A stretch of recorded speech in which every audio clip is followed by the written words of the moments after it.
KSL Sports is very appreciative of our partnership with UCCU. Without them, we could not do Game Night Live in our high school football coverage each and every fall. And it also allows us to have a yearly interview with our good friend Walker Kessler. Walker, thanks for doing this. Thanks for joining us. I know the fans really appreciate this. And I know you appreciate UCCU, and you're having a lot of fun. We've seen the ads. They're great. They're great. You're working on your acting skills. Another thing is I'm driving down the road, and a bus pulls up by, and you got the wingspan thing. Right. How much fun are you having with that part of everything? It's an unbelievable partnership. You know, they're great people. I have so much fun on those commercial shoots. You know, maybe a second life. Maybe I was supposed to be an actor. Maybe it's you know, not out of the question. I don't know, but it's a lot of fun. There's plenty of time for that, and there's not a lot of 7-footers out there with acting skills, so probably some great parts out there available for you. You've played the part this year of an NBA center at an elite level. You've been phenomenal. I think everyone's watched what you've done this year, like, wow, Walker has been just terrific. You've established yourself as one of the best centers in the league. How rewarding has this season been for you to prove that, not only to everybody else, but to yourself? I appreciate you saying that. It's been a very, very rewarding year in a lot of ways. You know, I put in a lot of work this past offseason, so to see the timing of it and the fruition all come to fruition, it's been great. It's been really good. How did you do it? What did you do differently, or what things did you work on to get the results you're getting right now? A lot of hours in the gym. A lot of hours in the gym, a lot of hours in the weight room, a lot of hours off the court working on my body. I gained somewhere from 15 to 20 pounds of muscle, which really helped this year, just positioning wise, grabbing rebounds, stuff like that. So it's been good, and you know, it's definitely been beneficial just seeing all the stuff, you know, happen how it has. You know, really worked on my diet this past off season, just really trying to narrow in all the finer details of being a pro. You know, learning a lot from my first year and second year of what it means to be a pro, and it really just about consistency and the finer details. You know, all the kids out there, it's tough to be one of the best in the world when you eat candy bars. That's very true. Very true. Very true. Don't eat a lot of candy bars. That's good. Now that you've had this improvement, you've had this breakout season, your third year in the league, as you look at your goals and what you want to accomplish in the NBA, has that changed for you? What do you think is your ceiling now? What's your next step for you? Yeah, you know, I've always spoke to how I don't really play my best basketball when I focus on an end goal. You know, I try to fall in love with the process. I'm just trying to learn and trying to improve every day. And so for me, everything else is kind of taking care of itself as long as I have that mentality. So I'm going to continue that. You know, I don't know what my ceiling is, but I'm going to continue to push it as much as I can. I'm curious how much of the Utah Jazz organization has helped you in that development. What role has Will Hardy played in that? What role has the staff played in that? Massive role. Massive role. You know, between my team and the Jazz, I mean, I couldn't ask for a better situation. They're an unbelievable program, and they have helped me so much, not only with the physical development, but the mental development, the professional development, just building good habits. It's been very good for me. We all know where the team is right now. They're in a rebuilding process, but that's not fun for fans.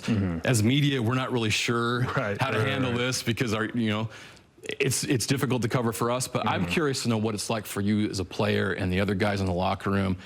You're elite competitors. You want to win every time you step out there. You're trying to win championships. How do you grapple with that, but also understanding where this franchise is right now?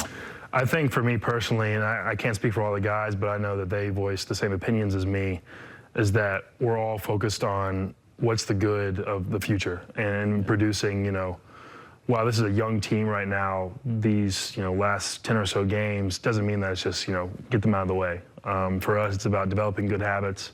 It's about developing chemistry. It's about learning how to compete at a high level.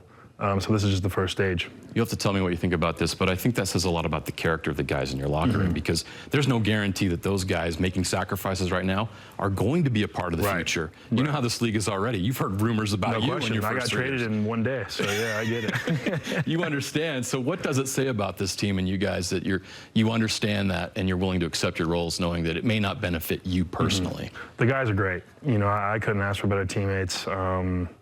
You know, we really have pushed each other to be better and to be better competitors and to be better teammates. And I couldn't ask for better teammates, you know, as simple as that. I think a lot of fans are really excited about you, especially after the way you've played this season. And they want to know what your future is going to be. They want Walker to be here forever, which you should be thrilled about and really proud of. No question. I'm thrilled about it. I want to be here as well. But that brings up what's coming up this offseason. You're going to have a contract extension opportunity on your rookie contract. Have you or your agent had any discussions with the Jazz? Do you have any feel right now where that stands and where that's going? Yeah, I think we've definitely had discussions about it, but until there's writing in paper, there can't be any certainty on what that figure is, whatever. But I know that I want to be here, and I know that the Jazz have voiced that they want me as well. And I love this community. I think this fan base is the best fan base in the country. So, I think it'll be a home for me. They're selling out when you've won 16 games. Wait till you sell out when you've won 60. I know. You know what I mean? It's crazy. Yeah, you'll love it then, and I'm sure you'll be a part of that future. Some other guys that'll be a part of that future, some of the rookies on this team. We have some new players here. You know what it's like to be a rookie in the NBA. It is tough. There's a lot of expectations. Very tough. But this is the best league in the world.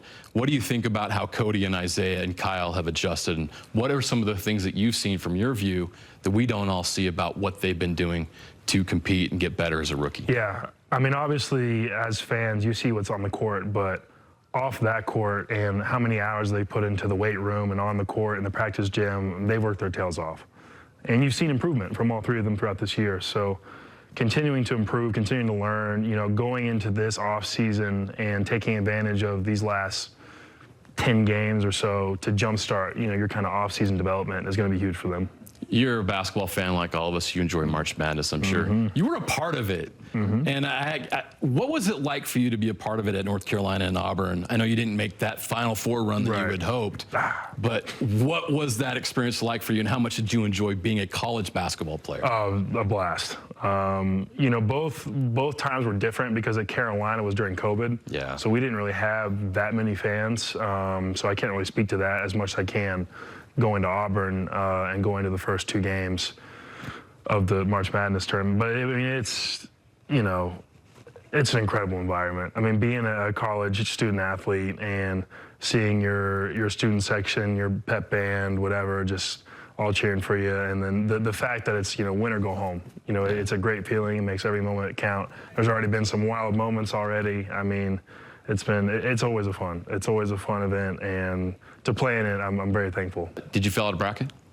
Yeah, no, my brackets. So I didn't make one this year, which is shocking, I know. But you're a little busy. A little bit, but Fans can forgive you for that. All I care about is, not all I care about, but War Eagle. So there you go. They're the #1 seed. Yep. They got Broom. They're loaded, ready to go. No question. Can they get it done? That's the plan.